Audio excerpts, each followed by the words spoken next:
الحمد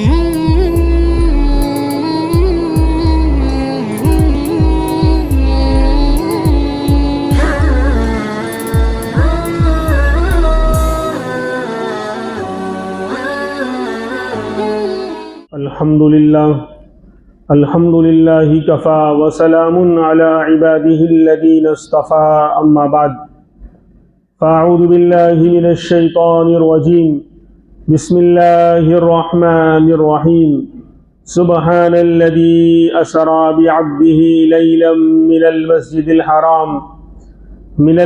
الحرام إلى المسجد الأقصى الذي باركنا حوله لنريه من آياتنا صدق اللہ العظیم اللہم صل علی سیدنا محمد وعلی آل سیدنا محمد وبارک وسلم اللہم صل علی سیدنا محمد وعلی آل سیدنا محمد وبارک وسلم اللہم صل علی سیدنا محمد وعلى آل سیدنا محمد وبارک وسلم۔ گزشتہ ہفتے ایمان کے بارے میں بات چل رہی تھی کہ ایمان کس کو کہتے ہیں اور کن چیزوں پر ایمان لانا ضروری ہے۔ تو یہ ایمان مفصل کے بارے میں بات چل رہی تھی، آمنت باللہ وملائکتہ وکتبہ ورسلہ الی آخر، کہ میں ایمان لایا اللہ پر۔ سب سے پہلے اللہ پر ایمان۔ اب اللہ پر ایمان کیا ہے اس کی تفصیل گزشتہ جمعہ میں ہو چکی۔ اس کے بعد ہے اس کے فرشتوں پر ایمان، آمنت باللہ وملائکتہ، اللہ کے فرشتوں پر ایمان لانا۔ کیا مطلب؟ کہ اللہ کے فرشتے اللہ کی مخلوق ہیں، اللہ نے ان کو پیدا کیا ہے، وہ نور سے پیدا ہوئے ہیں، وہ ہمیں نظر نہیں آتے پھر بھی وہ موجود ہیں، نظر آوے تو بھی ماننا ہے، نظر نہ آوے تو بھی ماننا ہے۔ جب اللہ نے کہہ دیا اور قرآن کریم میں اس کا بیان آ گیا تو ظاہر سی بات ہے کہ ساری فرشتے جن کی تعداد اربوں خربوں کی تعداد میں ہے، اللہ ہی بہتر جانتا ہے کہ فرشتوں کی تعداد کتنی زیادہ ہے۔ وما یعلم جنود ربک الا ہو، آپ کے رب کے لشکروں اور جنود کی تعداد کتنی ہے اللہ ہی جانتا ہے۔ اربوں خربوں کی تعداد میں فرشتے ہیں، الگ الگ ان کی ذمہ داریاں ہیں، الگ الگ ان کو ڈیوٹی دی گئی۔ کسی کو کہا گیا کہ تمہیں ہمیشہ جو ہے رکوع میں رہنا ہے اور رکوع میں جا کر میری حمد و ثنا کرنی ہے، وہ قیامت تک رکوع میں رہیں گے۔ کسی کو کہا گیا کہ تم سجدے میں رہو گے تو قیامت کی شام تک وہ سجدے میں اللہ کی بھلائی اللہ کی عظمت بیان کرتے رہیں گے۔ کسی کو کہا کہ تم قیام میں یعنی کھڑے رہو گے تو کھڑے ہو کر وہ اللہ کی پاکی اللہ کی حمد اللہ کی ثنا کرتے رہیں گے، کیونکہ ان کے اندر نہ اولاد ہے، نہ بیوی ہے، نہ بچے ہیں، نہ کھانا ہے، نہ پینا ہے، نہ سردی ہے، نہ گرمی ہے، نہ بیماری ہے، نہ سر میں درد ہے، نہ پیٹ میں درد ہے، نہ کمر کہ بھئی رکوع میں ہے تو کمر جھک گئی اب تھوڑا ریسٹ کر لیں، ورنہ ریسٹ ہے، نہ ٹیسٹ ہے، نہ پروٹیسٹ ہے، کچھ بھی نہیں ہے، کسی طرح کا ٹیسٹ نہیں، بلکہ وہ لیٹسٹ ہیں، شاندار ہیں فرشتے۔ خیر یعنی کیا ہے ان کی خوبی کہ ان کے اندر یعنی یہ سلسلہ یعنی نسل کا نہیں چلتا کہ وہ شادی کریں پھر بچے پیدا ہوں پھر ان کا خیال رکھنا اور کھانا اور کمانا روزی اور کاروبار، کچھ نہیں۔ نور سے بنے ہیں، نورانی مخلوق ہیں، ان کو نہ تھکان ہے، نہ نیند آتی ہے، نہ تھکتے ہیں وہ، ان کو آرام کی ضرورت نہیں، بلکہ کیا ہے ان کی صفت لا یعصون اللہ ما امرہم ویفعلون ما یؤمرون، کہ اللہ نے جس چیز کا ان کو حکم دے دیا اس کے اندر وہ لگے رہتے ہیں، اللہ کی نافرمانی کر ہی نہیں سکتے۔ اللہ نے فرشتوں کے اندر گناہ کرنے اور نافرمانی کرنے کا مادہ رکھا ہی نہیں۔ انسانوں میں تو یہ مادے گناہ کے رکھے ہیں، سرکشی کے اور حیوانیت کے اور اس طرح خواہشات کے مادے رکھے ہیں، اس لیے انسان غلط راستے اختیار کرتا ہے، جنسی خواہشات کو پورا کرنے کے لیے غلط راستے بدکاریاں کرتا ہے، اور غصے کا جذبہ رکھا ہے تو قتل و غارت گیری اور شر اور فساد برپا کرتا ہے۔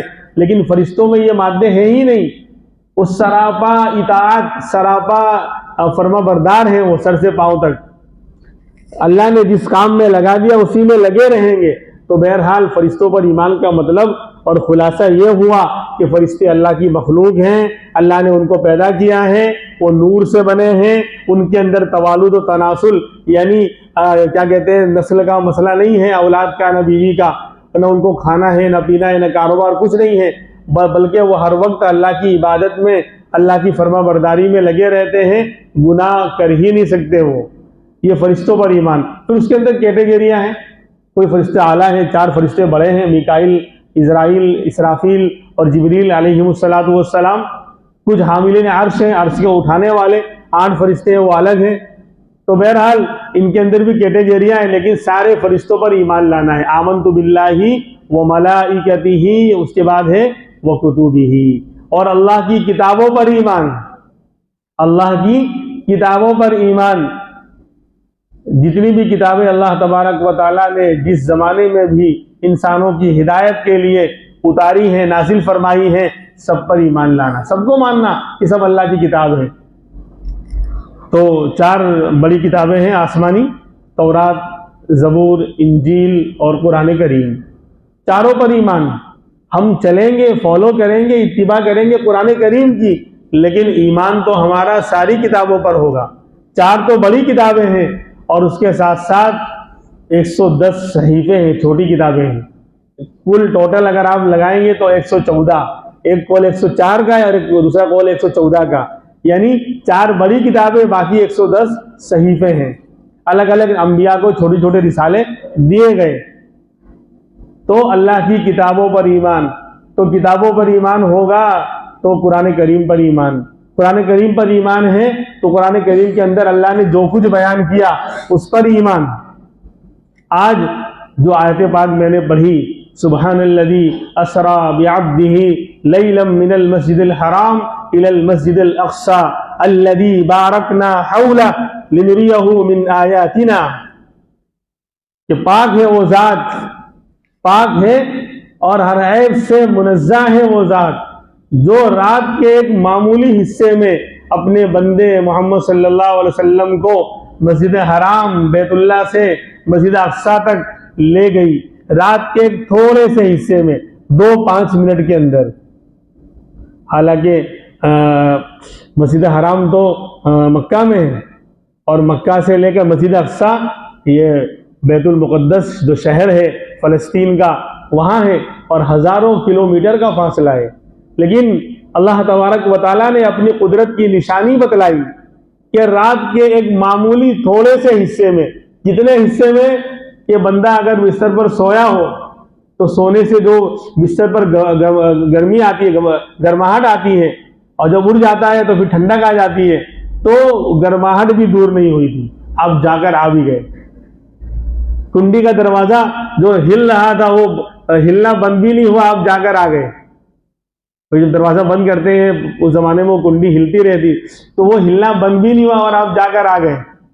یعنی اتنے معمولی حصے میں اللہ تبارک و تعالیٰ نے اپنی قدرت کی نشانی دکھلائی۔ تو کتاب پر ایمان، تو کتاب پر ایمان ہوگا تو کتاب اللہ میں جو کچھ ہے سب پر ایمان لانا پڑے گا۔ تو جو معراج کا واقعہ ہے، اللہ کے رسول صلی اللہ علیہ وسلم کو جب آپ کے 2 چہیتے جس سال اللہ کو پیارے ہو گئے، آپ کی زوجہ محترمہ خدیجہ الکبریٰ رضی اللہ عنہا، جو آپ کی بہت ہی غم گسار اور ہمدم ہمدرد، ہر وقت ساتھ دینے والی اور آپ کو تسلی دینے والی، ہر موقع پر اپنی جان اور مال سے آپ کا ہر طرح سپورٹ کرنے والی پیاری بیوی حضرت خدیجہ کا جب انتقال ہوا تو آپ کی دنیا ادھوری ہو گئی، اور پھر اس کے ساتھ ساتھ ابو طالب بھی چلے گئے اسی سال، تو آپ کو بڑا غم ہوا، آپ یعنی گویا کہ دنیاوی اعتبار سے ٹوٹ گئے تھے۔ ابو طالب چاہے کافر تھے، اسلام قبول نہیں کیا تھا، لیکن دیوار بن کے کھڑے رہتے تھے، بڑا سپورٹ کرتے تھے اللہ کے رسول صلی اللہ علیہ وسلم کا۔ تو ان دونوں کے جانے سے آپ کو بہت بڑا صدمہ پہنچا، غم کا پہاڑ ٹوٹ پڑا، اسی لیے اس سال کو آپ نے خود عام الحزن، غم کا سال قرار دیا کہ میرے 2 لاڈلے اور چہیتے چلے گئے دنیا سے، ایک گھر میں میرا ساتھ دیتی تھی اور ایک باہر میرا ساتھ دیا کرتے تھے۔ تو دل جوئی کے خاطر، آپ کو تسلی دینے کے لیے، جب ہوتا ہے نا کہ آدمی یہاں دنیا میں ہم دیکھتے ہیں کہ کوئی بیچارہ بیمار ہوا، بیماری سے نکلا ہے، پریشان ہے، تو پھر بولے تھوڑا کہیں لے کے چلے جاؤ گھومنے کے لیے، تھوڑا ہوا پانی بدل جاوے، کوئی گاؤں چلا جائے، کہیں گھومنے چلا جاوے تاکہ طبیعت اچھی ہو جاوے۔ تو اسی طرح اللہ تبارک و تعالیٰ نے اپنے لاڈلے نبی امام الانبیاء محمد الرسول اللہ صلی اللہ علیہ وسلم کو تسلی دینے کے لیے معراج میں بلایا، اپنے پاس بلایا، تاکہ وہ غم بھی دور ہو اور ایک بہت بڑی قدرت کی نشانی اللہ دکھلاویں۔ تو یہ جو واقعہ معراج کا بیان کیا گیا، دو حصے ہیں اس کے۔ ایک تو مسجد حرام سے، کعبہ کی مسجد سے سفر ہوا ہے مسجد اقصیٰ تک، فلسطین کے شہر بیت المقدس کے اندر جو مسجد اقصیٰ ہے وہاں تک کا سفر، اور پھر وہاں سے ساتوں آسمان کا، جنت کا، جہنم کا، عرش کا جو سفر ہوا ہے اس کو قرآن کریم نے نہیں بیان کیا، اس کو حدیثوں میں بیان کیا گیا۔ لیکن جو معراج کا واقعہ ہے، یعنی مسجد حرام سے مسجد اقصیٰ تک کا جو سفر ہوا ہے، اس کو قرآن کے اندر 15ویں پاری کی پہلی آیت میں اس کو بیان کیا گیا۔ تو پتہ چلا مسجد اقصیٰ پر ایمان لانا ہمارے ایمان کا جز ہے۔ یہ جو مسجد اقصیٰ ہم سنتے رہتے ہیں، تو یہ کوئی فلسطین کے رہنے والوں کی ایک مسجد کا مسئلہ نہیں ہے کہ ان کے علاقے، ان کی بستی کی ایک مسجد ہے اس کا مسئلہ ہے۔ مسجد اقصیٰ کا مسئلہ پورے عالم اسلام کا مسئلہ ہے، ہر مسلمان کا مسئلہ ہے جس کے دل میں ایمان ہے، اللہ رسول سے محبت ہے، لا الہ الا اللہ محمد الرسول اللہ کا اقرار کرنے والا ہے، اللہ کو ماننے والا ہے، قرآن کو ماننے والا ہے، اس کو مسجد اقصیٰ پر ایمان لانا پڑے گا، اپنے ایمان کا جز ماننا پڑے گا، کیونکہ قرآن پر ایمان جبھی تو ہوگا جب قرآن کے اندر جو آیا اس پر ایمان لانا پڑے گا۔ کوئی کہے میں قرآن کو مانتا ہوں، قرآن پر ایمان لاتا ہوں، تو کیا مطلب ہوگا کہ قرآن میں جو کچھ ہے اس کو ماننا پڑے گا۔ تو دیکھو جو پہلا پارٹ سے ہے اس معراج کے سفر کا، مسجد حرام سے مسجد اقصیٰ تک کا جو سفر ہوا، قرآن کے اندر اللہ نے اس کو بیان کر دیا کہ کوئی بھی ایمان والا بندہ اس سفر کا انکار نہیں کر سکتا۔ اگر ایمان ہے تو اس سفر کو ماننا پڑے گا، اس پر ایمان لانا پڑے گا کہ میرے نبی امام الانبیاء محمد الرسول اللہ صلی اللہ علیہ وسلم کو رات کے ایک معمولی حصے میں 2-4 منٹ کے اندر اللہ تبارک و تعالیٰ نے اپنی قدرت کی نشانی بتلائی، اور مسجد حرام سے مسجد اقصیٰ تک کا سفر براق پر، جو ایک شاندار سواری تھی، انبیاء کی سواری تھی، اس پر سوار کر کے چند لمحوں میں سے وہ سفر کروایا۔ تو مسجد اقصیٰ یہ ہمارا قبلہ اول ہے، مسجد اقصیٰ یہ اسلام کی دوسری مسجد ہے، یعنی بنیاد رکھنے اور تعمیر کے اعتبار سے دوسری مسجد ہے، اور فضیلت کے اعتبار سے تیسری بڑی مسجد ہے۔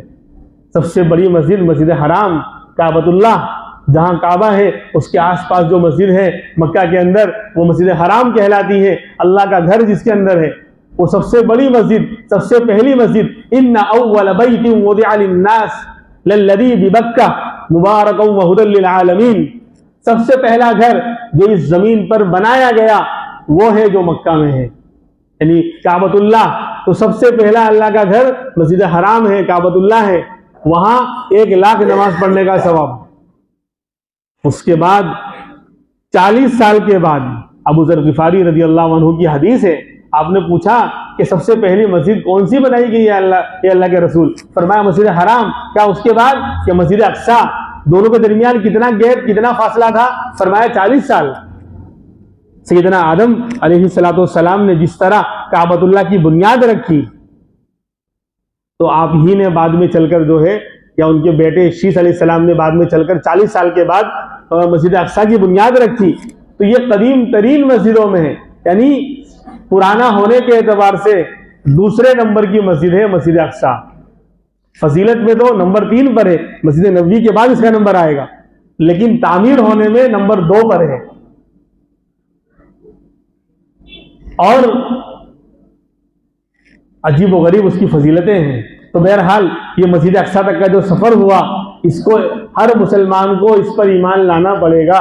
قرآن کریم کو مانتا ہے تو قرآن کی اس آیت کو ماننا پڑے گا۔ جب اس آیت کو مانے گا جس میں یہ آیا ہے کہ اللہ تبارک و تعالیٰ نے اپنے بندے محمد الرسول اللہ صلی اللہ علیہ وسلم کو مسجد حرام سے مسجد اقصیٰ تک کا سفر کروایا۔ اب مسجد اقصیٰ کیا ہے، بیت المقدس کیا ہے، فلسطین کیا ہے، مسلمانوں کو اس سے کوئی لینا دینا نہیں ہے۔ بہت افسوس کی بات، آج ورلڈ کپ میں کون سا میچ ہے، کون سا کھلاڑی بنگلہ دیش کا کھیلنے والا ہے، کون سا نہیں کھیلنے والا ہے، وہ ہمیں سب معلوم، کیونکہ جنت اسی سے ملے گی۔ یہ باقاعدہ پروپیگنڈا ہے کہ کھیلوں میں، مجھے وقت نہیں ہے ورنہ میں بتاتا کہ کھیلوں میں الجھا کر امت مسلمہ کو، یہودیوں کی یہ بہت بڑی چال، بہت بڑی سازش ہے کہ ہمیں کھیلوں میں الجھا دیا گیا اور ہمارے مسلمانوں کے ساتھ وہاں اصل کھیل کھیلا جا رہا ہے۔ ہمیں کھیلوں میں الجھا دیا گیا، کیا ملنے والا ہے اس سے؟ اور اس کے ساتھ آج ہزاروں، لاکھوں، کروڑوں، اربوں کا سٹہ کھیلا جاتا ہے، آج بھی اور کل بھی، جو آپ جانتے ہیں اچھی طرح۔ یہ ورلڈ کپ کا معاملہ ہے، ہمارے بہت سارے نوجوان یعنی اپنی حلال روزی کو حرام کی طرف لے جا رہے ہیں، اپنی زندگیاں برباد کر رہے ہیں۔ میرا پہلا نے تیرا دوسرا، اوپننگ کی جوڑی میری، معلوم ہے نا، سب اچھی طرح معلوم ہے کہ کس طرح سٹہ کھیلا جاتا ہے۔ یعنی ڈائریکٹ کہ بھائی فلاں ٹیم کے جو اوپنر کھلاڑی ہیں وہ جتنا رن ماریں گے وہ ہمارے کھلاڑی، وہ کہے گا میرا تیسرا اور چوتھا، تو آپ جس کا کھلاڑی جتنا زیادہ رن مارے گا تو وہ جیت گیا اور اس سے پیسے لے گا۔ تو یہ جوا، یہ سٹہ، یہ حرام ہے بالکل اسلام میں۔ بات بیچ میں آ گئی، لیکن مسجد اقصیٰ کیا ہے ہمیں نہیں معلوم، بیت المقدس کیا ہے ہمیں نہیں معلوم، فلسطین کیا ہے ہمیں نہیں معلوم۔ کیوں؟ ہمیں کیا ضرورت ہے؟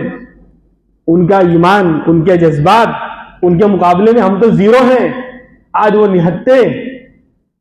نہتے فلسطینی جن کو نہ آرمی میں آ سکتے ہیں، نہ فوجی بن سکتے ہیں، نہ کچھ کر سکتے ہیں، لیکن انہوں نے پوری دنیا کی ناک میں دم کر دیا۔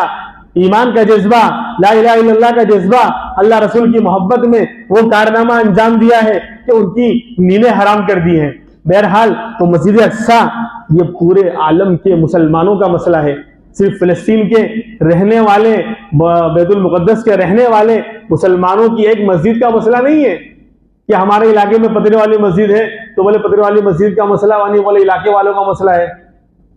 نہیں، مسجد اقصیٰ ہمارے ایمان کا جز ہے، مسجد اقصیٰ ہماری اسلامی تاریخ کا حصہ ہے، مسجد اقصیٰ ہمارے پورے امت مسلمہ کا مسئلہ ہے، متفق علیہ مسئلہ ہے، ہمارا قبلہ اول ہے۔ دیکھیے بہت ساری باتیں ذہنوں میں آ رہی ہیں، جو یاد آتی رہیں گی وہ بیان کروں گا، جو باتیں مسجد اقصیٰ کے بارے میں یاد آتے رہیں گی وہ بیان کر رہا ہوں، سنتے جائیے۔ تو مسجد اقصیٰ کیا ہے، بیت المقدس کیا ہے، اور فلسطین کیا ہے؟ تو مسجد اقصیٰ اس مسجد کا نام ہے۔ اور مسجد صرف یہ چار دیواری میں بنی ہوئی نہیں ہے، وہ بہت بڑا رقبہ ہے، کچھ حصے میں جو ہے عمارت ہے، بہت بڑا صحن ہے، پیچھے القبۃ الصخرہ ہے۔ ارے گولڈن گنبد والا دیکھا ہوگا، وہ مسجد اقصیٰ نہیں ہے، وہ بھی مسجد کے اندر ہی ہے، وہ بھی پارٹس، وہ حصہ، وہ وبھاگ، وہ بھی مسجد کے اندر ہی ہے۔ مسجد اقصیٰ بہت بڑے رقبے کا، 4000 کتنا، یعنی مجھے یعنی وہ آنکڑا یاد نہیں رہا، پورے بہت بڑے رقبے کا نام ہے مسجد اقصیٰ۔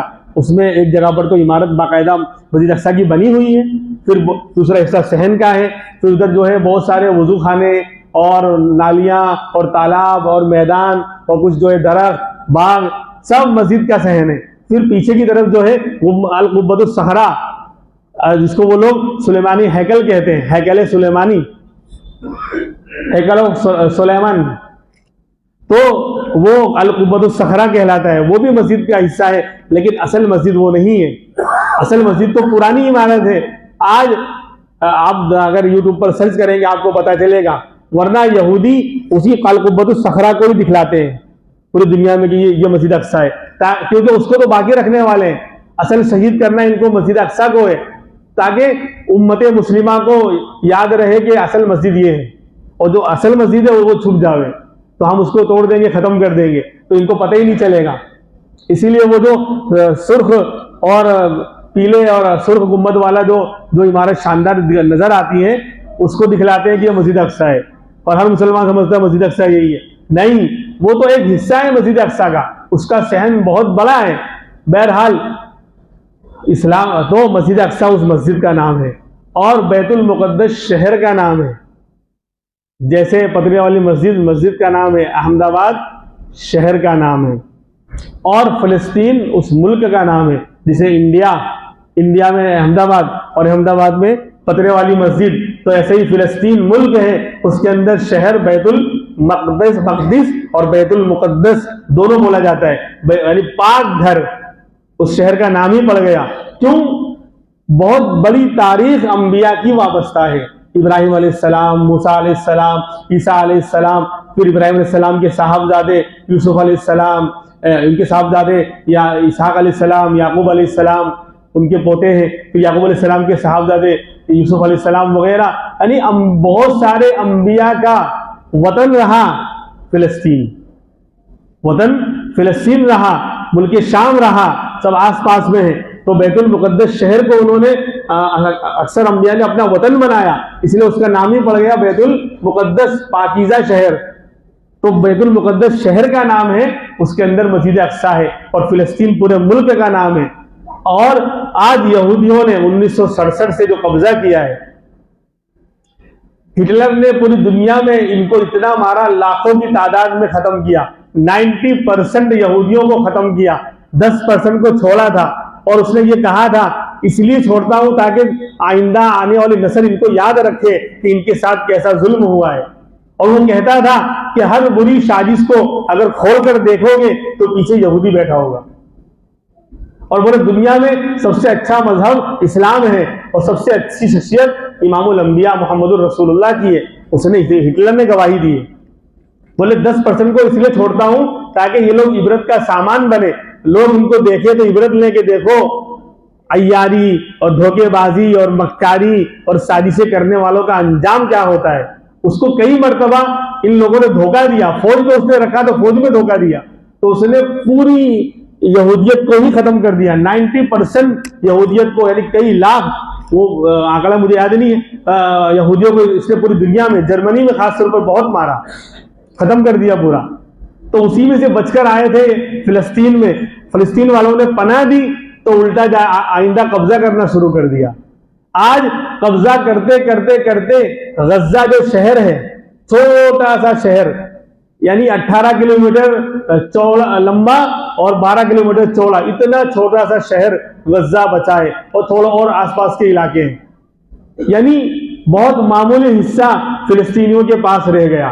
غزہ شہر کی آبادی صرف 23 لاکھ کی آبادی ان کے پاس رہے گی، اور دوسرے چھوٹے موٹے علاقے اور ہیں، اور نہ اصل جو غزہ شہر بچا ہے جو فلسطین کے قبضے میں ہے، اس پر بھی قبضہ کرنا چاہتے ہیں۔ تو یہ مسجد اقصیٰ ہمارا قبلہ اول ہے۔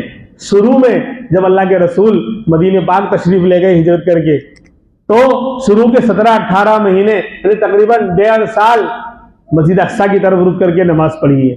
پھر آپ کی چاہت، آپ کی تمنا ہوئی کہ نہیں قبلہ جو ہے کعبۃ اللہ کو قرار دیا جاوے، تو اللہ نے آیت اتاری فَوَلِّ وَجْهَكَ شَطْرَ الْمَسْجِدِ الْحَرَامِ، کہ اب آپ اپنا چہرہ مسجد حرام کی طرف کریں، بیت اللہ کی طرف کریں۔ تو 17-18 مہینے کے بعد قبلہ بدلا اور کعبۃ اللہ قبلہ قرار دیا گیا، ورنہ اس سے پہلے یہ مسجد اقصیٰ جو ہے یہ قبلہ اول رہی، اور بڑے بڑے انبیاء وہاں تشریف لے گئے۔ اس کی بہت ساری خصوصیات ہیں۔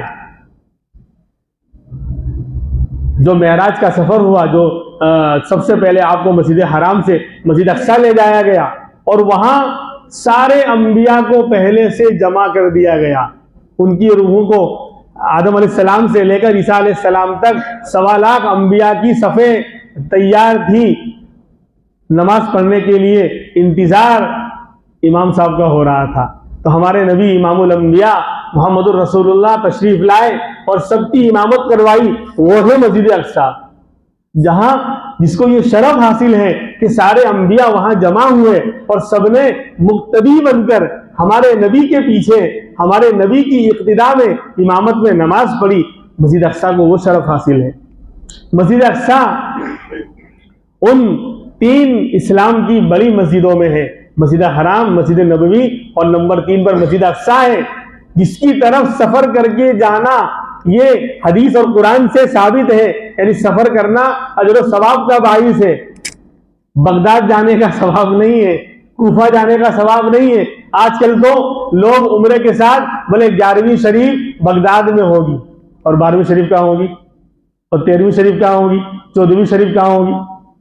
تو اس کی کوئی فضیلت نہیں۔ 11ویں شریف بغداد میں ہو کہ کوفہ میں ہو کہ احمد آباد میں ہو کہ کنیا کماری میں ہو، کہیں بھی ہو، اسلام سے اس کا کوئی لینا دینا نہیں، لیکن مسجد اقصیٰ کے لیے سفر کرنا، آپ یہاں سے سفر کریں گے آپ کو ثواب ملے گا، فضیلت ملے گی، آپ جو خرچ کریں گے اس پر ثواب ملے گا۔